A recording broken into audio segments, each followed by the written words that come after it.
Subscribe करिए rising Uttar Pradesh को और दबाइए इस बेल आइकन को ताकि आप पाएं यूपी की न्यूज अपने मोबाइल पर सबसे पहले।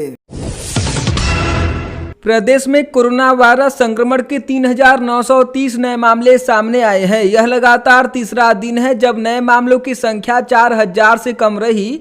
वहीं बीते 24 घंटे में कोविड-19 के कारण 52 और मरीजों की मौत हो गई है। इस तरह अब कोरोना की चपेट में आकर जान गंवाने वालों की संख्या प्रदेश में 6,000 को पार कर गई है और 6,029 पहुंच गई है। प्रदेश में रिकवर होने के बाद डिस्चार्ज हुए लोगों की कुल संख्या 3,62,000 तक पहुंच गई है। साथ ही रिकवरी रेट 87.35% हो गया है। मौजूदा समय में सक्रिय मामले 46,385 हैं। प्रदेश में संक्रमित मरीजों की संख्या 4,08,436 तक पहुंच गई है।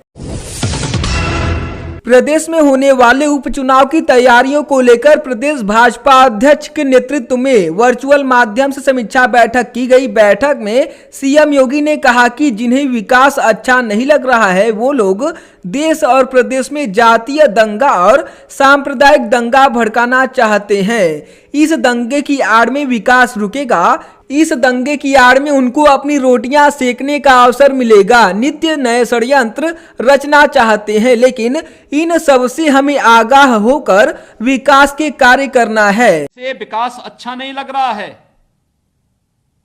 वे लोग देश में भी और प्रदेश में भी दंगा, जातीय दंगा भड़काना चाहते हैं, सांप्रदायिक दंगा भड़काना चाहते हैं। इस दंगे की आड़ में विकास रुकेगा। इस दंगे की आड़ में उनकी रोटियां सेकने के लिए उनको अवसर मिलेगा। इसलिए वे नित्य नए षड्यंत्र करते रहते हैं और इन सभी षड्यंत्रों के प्रति पूरी तरह आगाह होते हुए हमें विकास की इस प्रक्रिया को तेजी के साथ आगे बढ़ाना है। अयोध्या में राम मंदिर की नींव खुदाई और ढलाई का काम पूरा हो चुका है। अब नींव के 12 टेस्ट पिलर्स की जांच 1 महीने बाद IIT रुड़की की इंजीनियरिंग टीम आकर करेगी। 15 अक्टूबर से मूल मंदिर के 1200 पिलर को तैयार करने का काम शुरू होगा। इसे तैयार करने में 9 महीने लग सकते हैं। पत्थरों का काम जून 2021 से शुरू हो जाएगा। पीएम मोदी ने पद्म विभूषण तुलसी पीठाधीश्वर रामानंदाचार्य स्वामी जगतगुरु रामभद्राचार्य से फोन कर उनके स्वास्थ्य का हाल जाना। शाम को लगभग 5:30 बजे पीएम मोदी का फोन आने पर जगत गुरु के उत्तराधिकारी आचार्य रामचंद्र दास ने उनकी वार्ता जगत गुरु रामभद्राचार्य से कराई। वार्ता के बाद जगत गुरु के उत्तराधिकारी युवराज आचार्य रामचंद्र दास ने कहा कि पीएम मोदी एवं मुख्यमंत्री योगी आदित्यनाथ द्वारा आने वाले समय में धर्म नगरी चित्रकूट का भरपूर विकास कराया जाएगा। हाथरस में गैंगरेप पीड़ित का गांव बुलगड़ी सियासी पार्टियों के लिए अखाड़ा बन गया है। समाजवादी पार्टी का 11 सदस्यीय प्रतिनिधिमंडल बुलगड़ी गांव पहुंचा।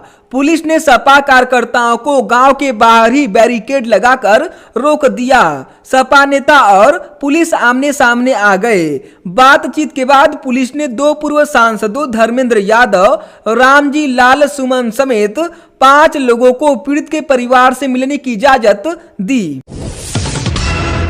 हाथरस कांड के बहाने योगी सरकार को बदनाम करने के लिए बड़ी साजिश रची गई है। जांच एजेंसियों को योगी सरकार के खिलाफ खतरनाक साजिश रचने के अहम सुराग मिले हैं। सरकार की सतर्कता से यूपी में जातीय और सांप्रदायिक दंगे भड़काने की साजिश नाकाम हो गई है। प्रदेश में जातीय और सांप्रदायिक उन्माद फैलाने, अफवाहों और फर्जी सूचनाओं के जरिए अशांति पैदा करने का साजिश रचने को लेकर लखनऊ की हजरतगंज कोतवाली में मुकदमा दर्ज किया गया है। एडीजी कानून व्यवस्था प्रशांत कुमार ने कहा कि PFI समेत कुछ अन्य संगठन प्रदेश में माहौल बिगाड़ने की लगातार साजिश रचते हैं। इस मामले में उनकी भूमिका की गहनता से जांच की जा रही है।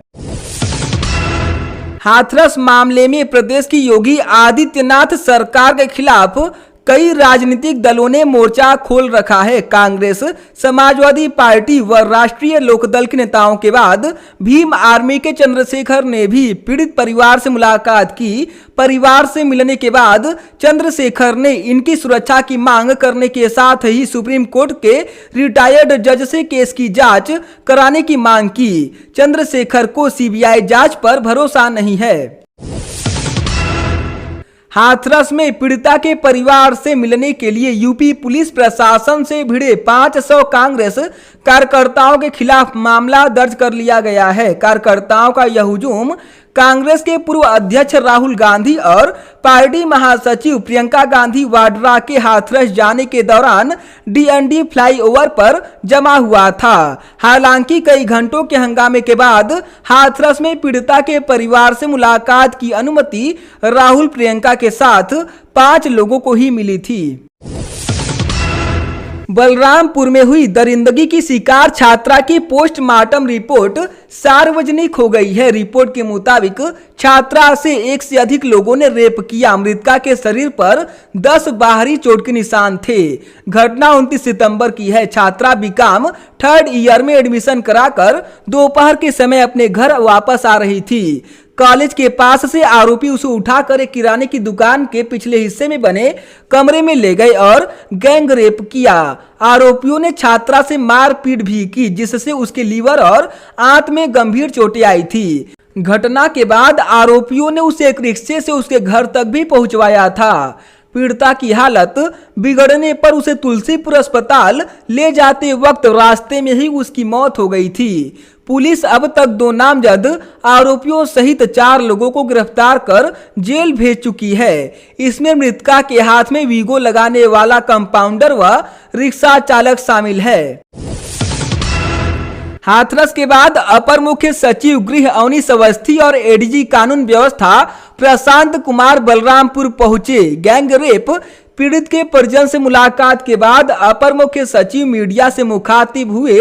उन्होंने कहा, परिवार ने जो भी बिंदु बताए हैं उन्हें हमें नजदीक से मॉनिटर करना होगा। परिवार की मांग है कि जो भी दोषी हैं उन्हें छोड़ा न जाए और जो छूट गए हैं उनको भी खोजकर उनके खिलाफ प्रभावी कार्रवाई की जाए। इटावा जिले के डॉक्टर भीमराव अंबेडकर संयुक्त चिकित्सालय में अवैध वसूली कर कोरोना की जांच रिपोर्ट निगेटिव देने का मामला सामने आया है। रिपोर्ट निगेटिव दिलवाने में अस्पताल के कर्मियों के अलावा दलाल भी सक्रिय हैं। इस बाबत वीडियो भी सामने आया है।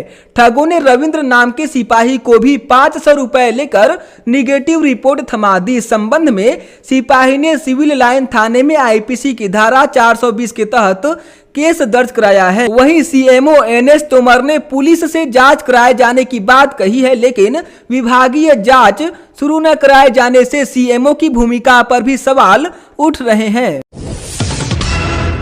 प्रयागराज में अपराधी प्रवृत्ति के लोगों पर पुलिस का एक्शन जारी है। यहां बाहुबली पूर्व सांसद अतीक अहमद और उसके गैंग के लोगों की संपत्ति को कुर्क करने और अवैध निर्माण ध्वस्त करने की प्रक्रिया के बीच यमुना पार में पूर्व ब्लॉक प्रमुख और गैंगस्टर दिलीप मिश्रा की कुर्क संपत्तियों पर बने अवैध निर्माण के ध्वस्तीकरण की प्रक्रिया शुरू कर दी गई है। इसमें सबसे पहले औद्योगिक क्षेत्र में यूनाइटेड कॉलेज के समीप बने 3 मंजिला लॉज को ध्वस्त करने का काम पुलिस प्रशासन और प्रयागराज विकास प्राधिकरण ने शुरू किया है। दिलीप पर कैबिनेट मंत्री नंद गोपाल गुप्ता नंदी पर रिमोट बम के हमले का भी आरोप है।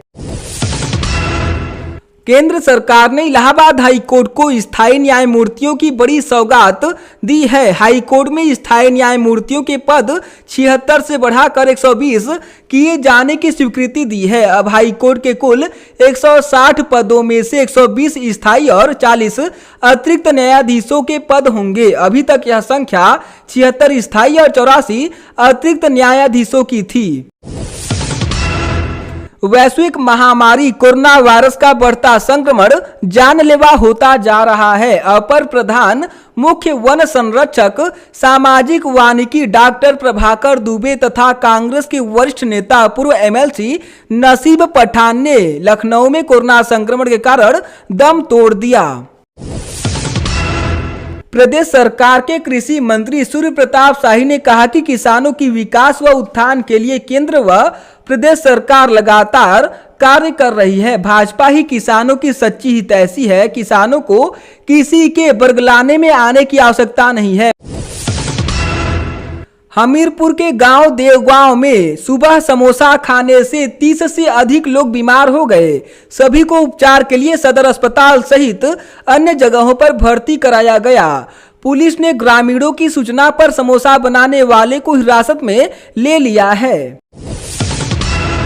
बलरामपुर और हाथरस में हुए हालिया बलात्कार कांड अभी चर्चा में है। चर्चा तो यह भी होने वाली है कि प्रदेश में इन दिनों हत्या बलात्कार की वारदात लगातार हो रही है। हत्या की ताजा खबर हरदोई के संडिला कोतवाली इलाके से आई है। यहाँ एक युवक की दिन दहाड़े हत्या कर दी गई।